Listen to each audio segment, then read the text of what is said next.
Abram Rescues Lot. About this time war broke out in the region.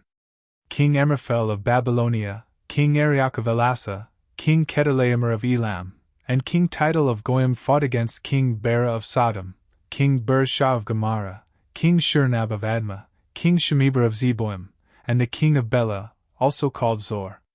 This second group of kings joined forces in Siddim Valley, that is, the Valley of the Dead Sea. For 12 years they had been subject to King Chedorlaomer, but in the 13th year they rebelled against him.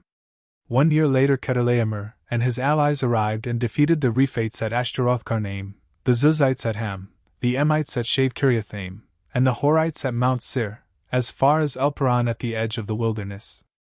Then they turned back and came to En-Mishpat, now called Kadesh, and conquered all the territory of the Amalekites, and also the Amorites living in Hazazon-Tamar. Then the rebel kings of Sodom, Gomorrah, Admah, Zeboim, and Bela, also called Zor, prepared for battle in the Valley of the Dead Sea.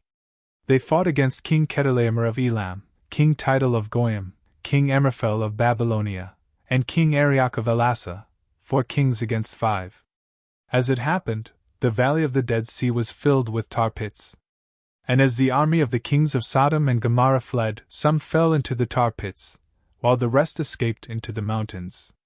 The victorious invaders then plundered Sodom and Gomorrah and headed for home, taking with them all the spoils of war and the food supplies.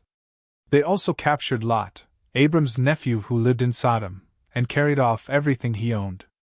But one of Lot's men escaped and reported everything to Abram the Hebrew, who was living near the oak grove belonging to Mamre the Amorite. Mamre and his relatives, Eshcol and Aner, were Abram's allies. When Abram heard that his nephew Lot had been captured, he mobilized the 318 trained men who had been born into his household. Then he pursued Chedorlaomer's army until he caught up with them at Dan. There he divided his men and attacked during the night. Chedorlaomer's army fled, but Abram chased them as far as Hobah, north of Damascus. Abram recovered all the goods that had been taken, and he brought back his nephew Lot with his possessions and all the women and other captives. Melchizedek Blesses Abram. After Abram returned from his victory over Chedorlaomer and all his allies, the king of Sodom went out to meet him in the valley of Shaveh, that is, the king's valley. And Melchizedek, the king of Salem and a priest of God Most High, brought Abram some bread and wine. Melchizedek blessed Abram with this blessing. Blessed be Abram by God Most High, Creator of heaven and earth.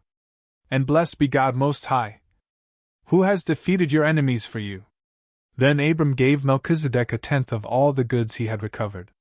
The king of Sodom said to Abram, "Give back my people who were captured, but you may keep for yourself all the goods you have recovered." Abram replied to the king of Sodom, "I solemnly swear to the Lord God Most High, Creator of heaven and earth, that I will not take so much as a single thread or sandal thong from what belongs to you. Otherwise you might say, I am the one who made Abram rich.